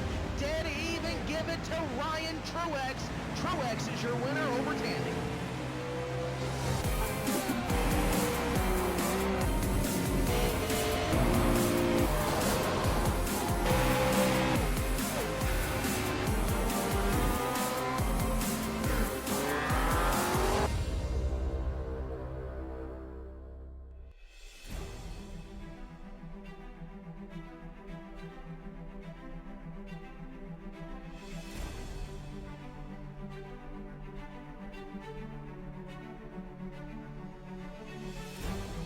So the Mazda Shootout is a competition that Mazda Motorsports puts together to find best up-and-coming road racers in America and give them an opportunity to further their careers. iRacing's involvement allows sim racers, presumably with not a lot of real-world seat time, the same opportunity. This year, iRacers who compete in the Season 3 iRacing Mazda Cup will have the opportunity to go to the shootout this fall. Last year was the first year that iRacing was involved, and we sent 2 iRacers to the shootout. Evan and Steven, they did great on track. They were really fast in the car and represented sim racers and iRacers very well.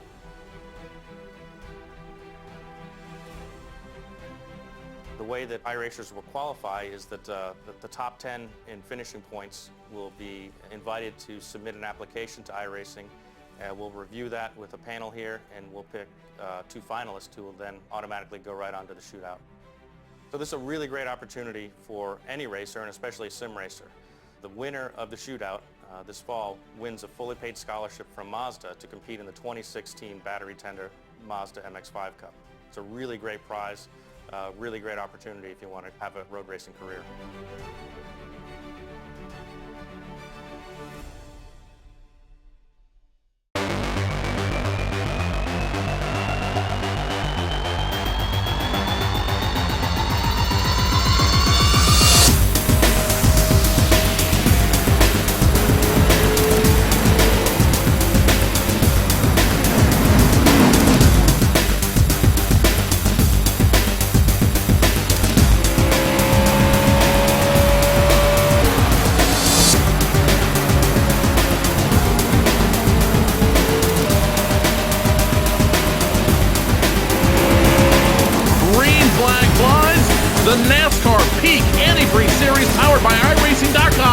has officially begun.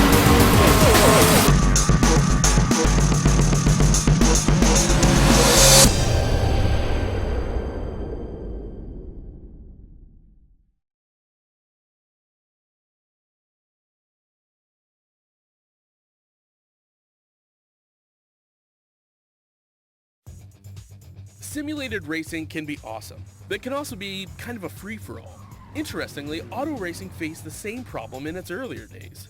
Whether it was on the back roads, the beaches, or the city streets, the racing was fun. But there was always a certain level of chaos and danger, until some folks came along and put some order to all of this. Stuff like official racetracks, regulations about weight and equipment, and enforcement of standards. That's what gave us high-speed excitement, fast-paced action, and photo finishes. That's when racing became racing. The guys over at iRacing.com have made the same transformation in the world of sim racing. Sure, they've got the most accurate tracks and realistic cars out there, but that's just the start. See, iRacing analyzes the performance and results of each driver in every race, so you can be sure you're always placed in races where the competition will be tight, and that those reckless drivers who ruin it for us all are kept in the pits. Not to mention that with over 45,000 active members already in their vast community, you can find races day and night, so you can always get in on the action. You can even join a league of your favorite series. And since updates are always automatic, you don't have to worry about software and can focus on the track. Zip up your fire suit and check out iRacing.com.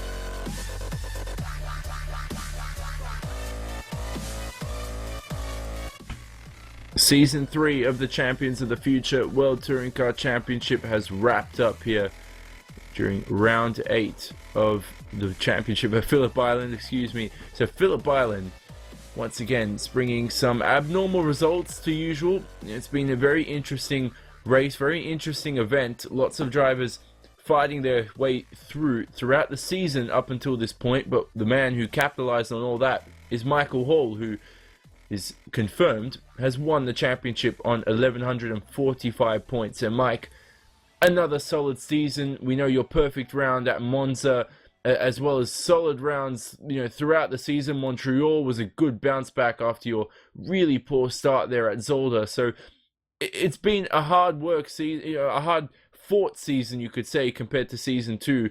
And with 4 drivers to win the title mathematically in that final round, I'm sure you went into this one with some, still with some confidence and still with some hope.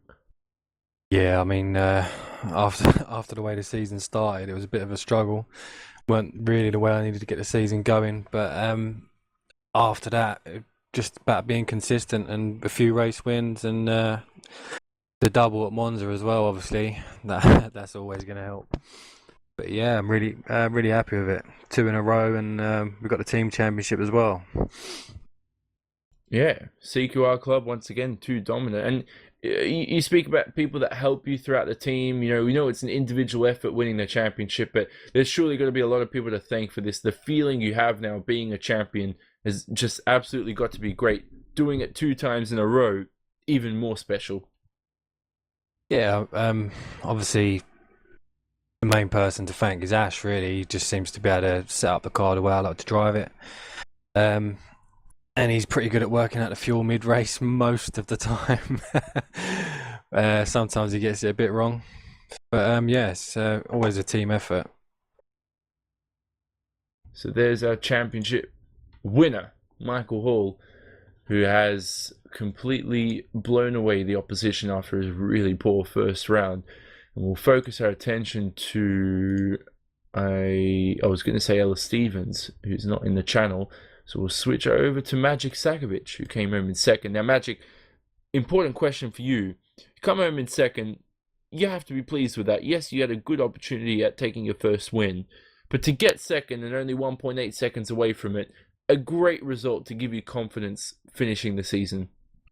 Yeah, it's a very good way to finish the season. It was a good one overall, but to get the podium my final race of the season. That was just amazing. Though, yeah, as you said, I could have had the win, so that's a thing to work on. What do you have to work on then? You had the pace today, but I mean, what's that extra spring or that extra step you need to take? I think it's just working on setups, because my today's setup was good, but at the end it just made the car handle a bit like a damp dick fritter, so I think I could improve that. But, oh well. Not again.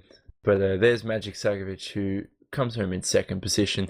Dan Blake, our other commentator for today, is with Pete Newman, who came home in third, and Pete had a really solid result once again, but was very close to even winning the championship in this final round.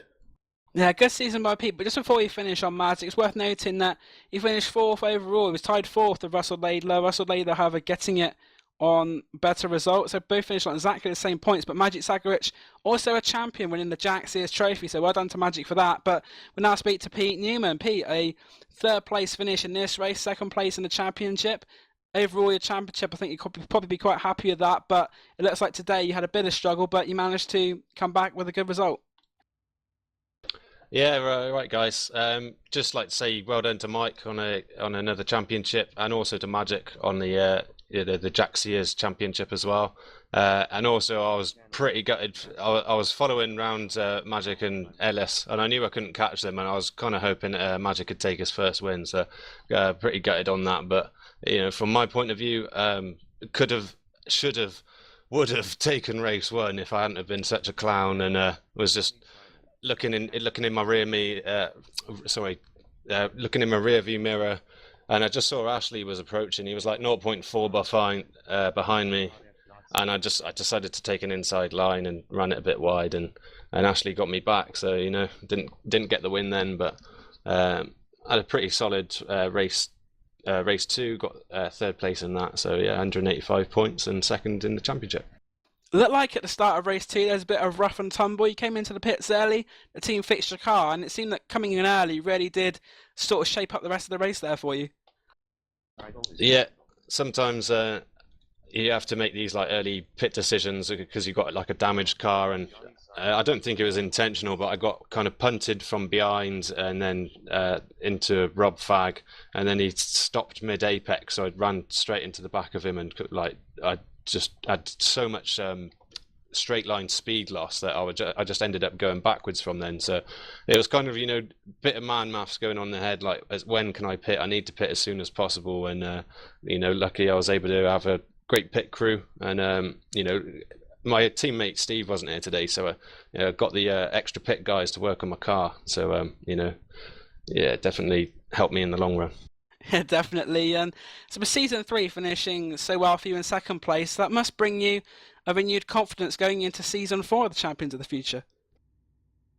Yeah, we'll see how that goes. It's definitely a nice way to end the season. I've definitely felt that the last few races I've come on another little bit.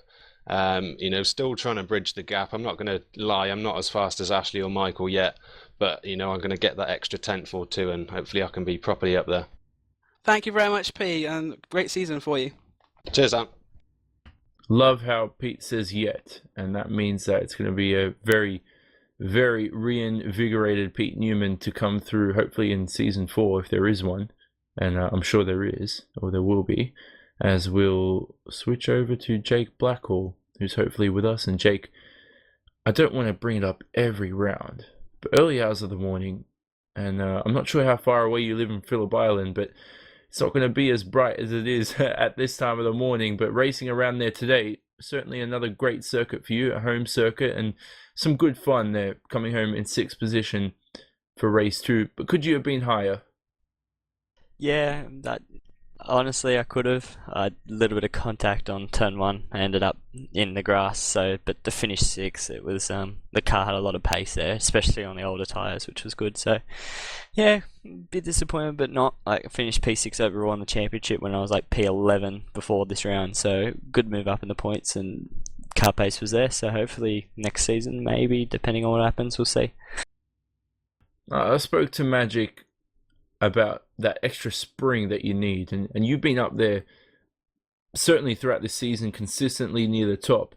But what's that spring, to become the dominant winner and the dominant driver up there all the time, fighting for the wins instead of maybe just 3, 4, 5, and 6? I mean, what's the biggest aspect you need to work on as a driver, do you think?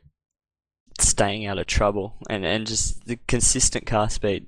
Like, you can have the car speed for one lap, but you need the consistency to keep the car speed up for the entire lap, and that's what wins you championships as well, as staying out of trouble. So those two things will help and go from there. But I gotta say thank you to Evolution Racing Australia. I wouldn't have been here without them, so thanks to them. Wonderful stuff there from Jake Blackwell, who comes home in 6th. And Dan Blake, once again, is with Rob Fagg, who finished the race, maybe a quiet and lonely race, in 8th position. Robert, 8th place in the second race here today. How was it there for you today? Yeah, not too bad. I got a pair of 8th places today. So, yeah, first race was fun. I did have 6th place sewed up until about 2 laps before the end, and after a lot of pressure from Ellis, I went wide and lost a couple of places. But yeah, second race was going well. I just messed up in the pits again, put in too much fuel, which lost me about 10 seconds. And then I forgot to turn the pit limiter off as I came out, which probably lost me another 5 or 6 seconds. So I probably should have been in the top 5, but I've only got myself to blame. You haven't done a full season this year in the Champions of the Future, but how would you say that your spell in the series has gone for you? It's not been too bad. I haven't really been putting any practice in at all. Today I turned up literally just as qualifying was starting. So if I put the practice in, I could probably gain a bit of speed. But no, it's been good fun. So fortunately, I'm never going to be able to make all the races. So I'm just turning up for the fun of the racing. That is the best part of it, is having fun. So thank you very much, Rob, and good luck for your future racing. Cheers. Also here with Paul Smith. Paul, it seemed that you and the Southern Loop had a bit of a love-hate, or probably from your side, hate-hate relationship there in that second race. Yeah, that race, that was something. Basically, I was happy with the start I got. I was going pretty well up the front, and then on lap 9, my brake pedal decided to only work halfway. So I only had half brake pressure for the rest of the race, so that's why I went off a few times, because I didn't realise to start with. I thought I'd just got my braking point wrong. So basically I limped around for the rest of the race with limited braking for the heavy stops. Unfortunately because until that point you were having a very good race. We saw Magic and Ashley put you under a bit of pressure, but until that point when you first went off at the Southern Loop, it was looking good for you out there. Yeah, I was enjoying it. They put me under pressure, but I was.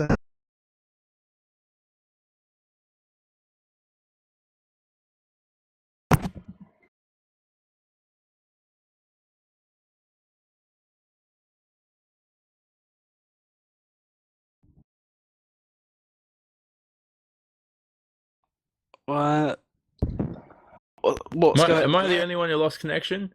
I think Hello? Oh, hey. Hey, well, I could hear you guys, but... Oh. That's Looks the like most awkward pause in RaceSpotTV history. So it's basically a case of I had brake problems, now we've had connection problems.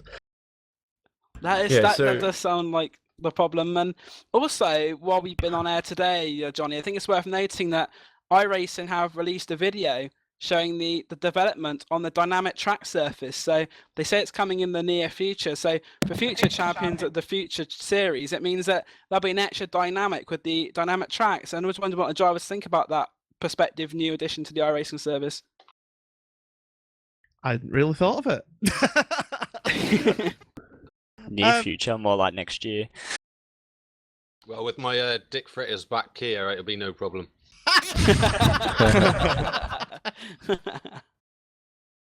Oh man, it's not Champions of the Future without Dick Fritters. But anyways, yeah, that's gonna be, as Dan mentions it's gonna be a really, really interesting aspect to come into play. Other simulators which we can't mention already implement that, but for iRacing, it's another step into the future. Maybe a step into removing iRatings, which I hope they can do. But anyway, I can't criticize anymore. Nonetheless, is there anyone else we haven't spoken to? Yeah, no, that's pretty much it. And finally, Dan, your final comments on the season. you've been here. You know, you were there when I was absent. You've been here with me, and we've seen a great finish to the season. You've seen the initial part as well.